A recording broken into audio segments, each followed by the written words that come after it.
जैसी करनी वैसी भरनी। भोजपुरी इंडस्ट्री के मशहूर अभिनेता सुपर स्टार परेश लाल यादव की बहुत ही धमाकेदार फिल्म की जैसी करनी वैसी भरनी का ट्रेलर बहुत जल्द आप सभी के बीच में लॉन्च होने जा रहा है। तो वीडियो पूरा अंत तक देखना, क्योंकि दोस्तों इस वीडियो में बात करूंगा किस दिन ये फिल्म का ट्रेलर आप सभी के बीच में रिलीज होगी और किस दिन आप सभी के बीच में फिल्म दर्शकों के बीच में लाई जाएगी। जी हाँ दोस्तों, परेश रावल की बहुत ही धमाकेदार फिल्म जैसी करनी वैसी भरनी कल सुबह टाइट रंगीला चैनल के माध्यम से 6 बजे 26 तारीख करेक्ट 6 बजे आप सभी के बीच में इस फिल्म का ट्रेलर लॉन्च होने जा रहा है। जी हाँ दोस्तों, आप सभी के बीच में इस छठ के पावन पर्व पर ये फिल्म आप सभी के बीच में नज़दीकी सिनेमा घरों में रिलीज होगी।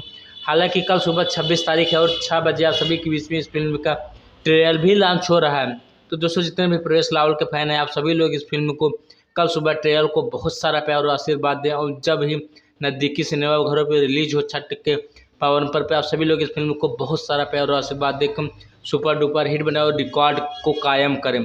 जी हाँ दोस्तों, भोजपुरी की ऐसी अनोखी और अपडेट देखने के लिए हमारे पसंदीदा चैनल भोजपुरी म्यूजिक चैनल को आप तुरंत ही सब्सक्राइब कर लीजिएगा, क्योंकि भोजपुरी स्टारों से जुड़ी हर छोटी छोटी अपडेट आप सभी को सबसे पहले मैं देता रहता हूँ। जय हिंद, जय भारत, जय हो भोजपुरी समाज, जय हो।